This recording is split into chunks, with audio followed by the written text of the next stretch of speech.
So this video's been nearly a year in the making, roughly based off of the idea of a vid that Borg Productions made, or Berg Productions, my bad, where he and his guest talk about their experience with gaming in the 80s and early 90s.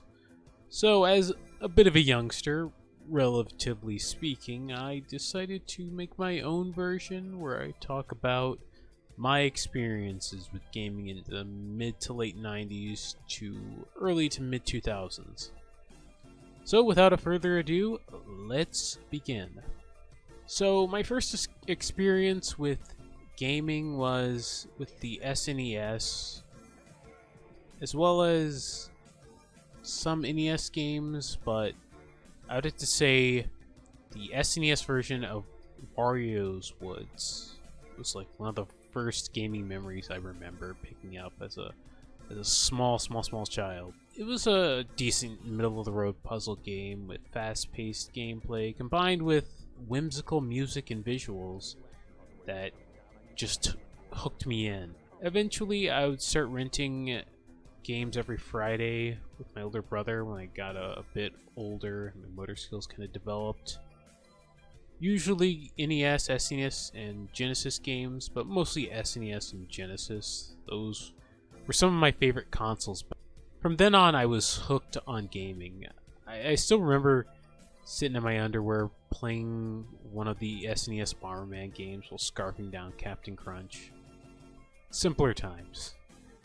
Eventually, I'd graduate to the 3D era of gaming in the mid-90s, 95, 96. The N64 and the PlayStation 1, of course, were my bread and butter. Though I loved the PS1 and its many platformers, I only rented and played demos of many of the games in that library, but I never really had that many actual official PS1 games.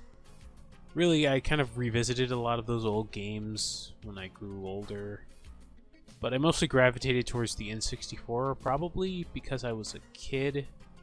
And it was more marketed towards a younger audience. Of course, you know, I enjoyed Banjo-Kazooie and Mario 64. You know, they're revolutionary games that need no introduction, but I would say one 2D platformer on there really captivated me, and if you watched any of my any videos on my channel, you know what I'm talking about. Mischief Makers, the Treasure Classic. Maybe it's because the simplistic plot, diverse gameplay styles, or it's just overall quirky-tude. To this day, it's still one of my favorite games, and Mario 64 just doesn't really compare. I mean, it's not bad, but really, I think people only like 64 Mario because it was, you know, the innovator, the first 3D Mario game to come out, and really one of the first 3D platformers. But I don't know. Coming back to it again, it's all right, just all right. All right, so now we're hopping over to the 2000s. So around the 2000s, I still played console games, mostly on the PS2 and GameCube. The PS2 had a new renaissance of 3D platformers, from Sly Cooper, Ratchet and Clank, to Jak and Daxter. Sony really knocked it out of the park with their lineup, not to mention all the various third-party games. They truly kept up the momentum from their previous gaming console. But, I don't know, I still really like the Dreamcast. I mean, yeah, nobody likes Sonic Adventure 1 and 2, but they have a place in my heart. I remember loving those games as a preteen. I was in middle school, I think. You know, as a kid on the spectrum, I mean, who doesn't love Sonic? I don't know, the music was just really good in the first adventure game. It was really experimental. I always thought that Sega had a more experimental sound than Nintendo did. I feel like Nintendo didn't really start experimenting musically until, I want to say, the GameCube era, but I'll talk about more on that later. For now, the Dreamcast had a lot of fun games. Unfortunately, I didn't really play that much of it because the time where I was starting to get into it, they were discontinuing Dreamcast. But I love Jet Grind Radio. I remember playing a bunch of classic Sega Genesis games with Smash Pack. It was like a compilation of games like Golden Axe and Altered Beast. Those old Genesis games, and they were not the best when it comes to emulation. They didn't play badly, it's just that their sound was really off and weird. Like the music sounded different. I don't know what happened when they were, you know, doing the whole emulation process for that, but not a good way to experience those games. But, you know, that's how I did. But after the Dreamcast's unfortunate demise, you know, like I said, I started playing a lot of GameCube, a lot of Xbox, occasionally a little bit of Xbox. That was more of my brother's console. You know, it was kind of the adult console. And same with the PS2 as to a lesser extent. You know, he had the GTA trilogy on there, but I would sometimes, you know, mess around on there with my older brother. Just, you know, going around stealing cars, causing trouble. But I adored the GameCube, despite it being not the best console for a Nintendo. Really bad foot forward for the 2000s, for that era. There were still some good games, you know. You get Mario Sunshine, Wind Waker, of course, Animal Crossing, and once again you get ports of Dreamcast games like the Sonic Adventure games, Skies of Arcadia. That's a good one. I didn't play as a kid. I remember seeing ads for it a lot, but I never got around to playing it until like a few years ago. I played a bit of it. Unfortunately, I never finished it because I'm usually bad with RPGs like that. But yeah, outside of that, I didn't touch much of the Xbox. I played a little bit of Halo. Like I would go over to my friend's house.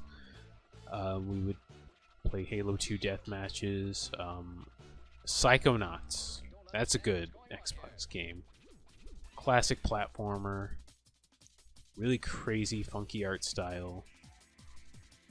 And I don't know, it definitely sparked something in my head, no pun intended, when it comes to just its art style and its overall aesthetic. And of course, the KOTOR games. I never got around to playing the KOTOR games for whatever reason, even though I was a big Star Wars fan. I don't know, I wasn't that great with RPGs.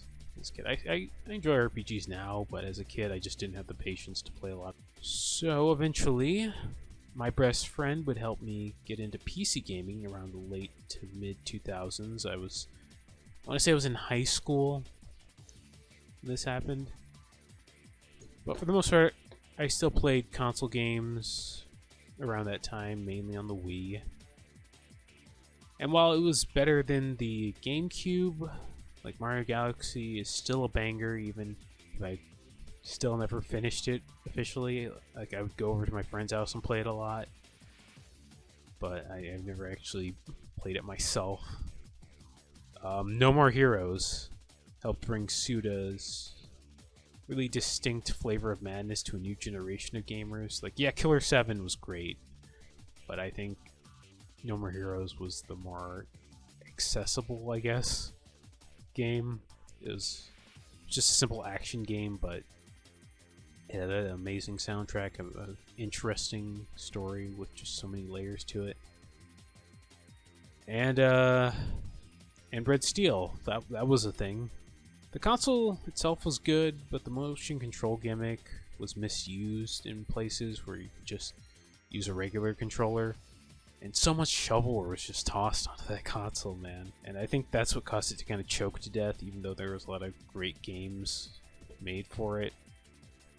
But aside from the Wii, I mainly would revisit classics through emulation or by getting my hands on 6th generation console games from GameStop for just like dirt cheap, because they were they're trying to get in the new 7th generation games, the 360s, the Wii's, and the PS3s at the time, so they would just mark down prices. Like, I got Beyond Good and Evil for $5, and I would, like, go in there and, like, get maybe, like, 4 or 5 games for $20. That's how I got, that's how I finally got Killer 7. Got a little bit of some of the GTA games for good price, and those usually don't go down in price, but though knowing GameStop, they probably wouldn't be in the best quality, I think. I mean, they played, they worked, but usually you wouldn't get like the actual box the game was shipped in. It would be like those original boxes they would have with like the bootleg rocket power looking characters on them. Anyways, I did eventually get an Xbox 360 around kind of the end of its lifetime or midway through it. Funny story on how I got it. My brother needed to pass a drug test. He was a weed head at the time, so he needed clean urine.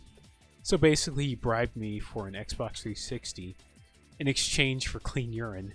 And I still have that Xbox 360 to this very day. It's just sitting there. But yeah, you know, I got the 360 and I played Elder Scrolls games, put the Fallout games on there. Really just any kind of gritty shooty game that wasn't on like the Wii I would get. And it was a decent enough console. I get the Mass Effect games are pretty good. I don't know. It's kind of a middle of the road console. I kind of would have preferred to get the PS3 at the time, but I think it was a bit more expensive than the 360. So that's probably why I just ended up going for the 360. That, and it was just more of a gift from my brother, so beggars can't be choosers. But back to PC gaming. I didn't really have that powerful of a rig around, I want to say 2010. Like after I graduated from high school, that's when I tried, you know, researching gaming computers, and I would usually have like laptops. You know, that was the best I could do for my budget as a college student, and because I would usually just play PC games with my friend. I would go over to his house, and he would have like an extra computer. We'd have like little LAN parties, play TF2 and Left 4 Dead. But yeah, I mostly just kind of tried to mess around on my little laptop and either emulate games or just try to play like really simple games that weren't very taxing on my PC. And sometimes they would play like a glorified PowerPoint presentation, other times they would play just fine. And that is basically, I guess, where we shall end this tale, because it kind of leads into present day. And this is who I am now. As a 30-something-year-old still gaming. I'll probably keep gaming until I'm just an old man sitting in a retirement home. No friends or family visiting me, just playing Wii Sports till I throw my back out. But anyways, you know, that was the video. It wasn't anything amazing. I didn't expect it to be this hour-long epic, but I hope you guys enjoy it, and I will see you later.